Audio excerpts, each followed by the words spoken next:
తులసి మొక్కను కార్తీక మాసంలో గురువారం రోజున నాటటం చాలా మంచిది. ఆ రోజు విష్ణుమూర్తికి ప్రత్యేక పూజలు చేస్తారు. కార్తీక మాసంతో పాటు చైత్ర మాసంలోనూ శుక్రవారం రోజున తులసి మొక్కను నాటటం మంచిదని పండితులు చెప్తున్నారు. కావున తూర్పు, ఈశాన్య, ఉత్తర దిశలలో తులసిని పెట్టుకోవాలి.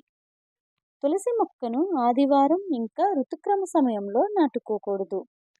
విష్ణుమూర్తికి తులసి ప్రియమైన భక్తురాలు.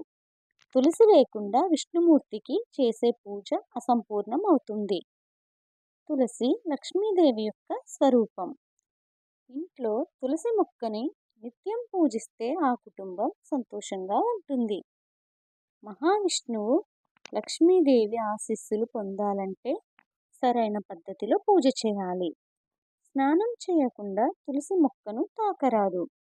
తులసి మొక్క మంచి ఔషధంగా పనిచేస్తుంది. అలా అని పూజించే మొక్క ఆకులను తెంపి నోట్లో వేసుకోకూడదు.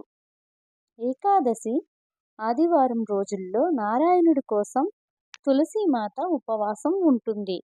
కావున ఆదివారం రోజున నీళ్లు పోయరాదు. ఆదివారం నీళ్లు కానీ పోస్తే తులసీమాత ఉపవాసం విరమించినట్లు అవుతుంది. అందువల్ల అశుభ ఫలితాలు కలుగుతాయి.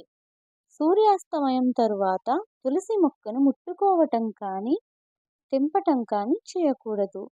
తులసి మొక్క దగ్గర నెయ్యి దీపం వేసి పసుపు, కుంకుమ, గంధంతో, ఎరుపు, గులాబీ పువ్వులతో పూజిస్తే ఆ ఇంట సిరి సంపద సౌభాగ్యాలు నిలుస్తాయి. తులసి మొక్కను అస్సలు నేలపై పెట్టకూడదు. ఎత్తైన గోడ మీద కానీ బల్ల మీద కానీ పెట్టి పూజించాలి. తులసి మొక్క ఎండిపోయిందంటే ఆ ఇంట్లో దురదృష్ట సంఘటనలు జరుగుతాయని అర్థం.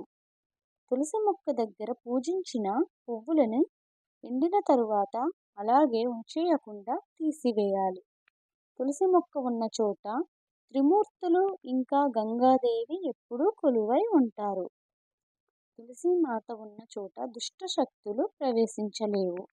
ఉదయాన్నే తులసి మాతని దర్శించుకుంటే పాపాలు నశిస్తాయి.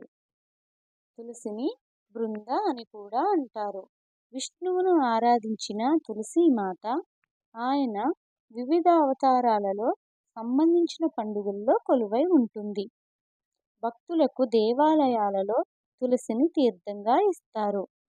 హిందూ సంప్రదాయం ప్రకారం మనిషి చనిపోయే ముందు తులసి తీర్థం నోట్లో పోస్తారు.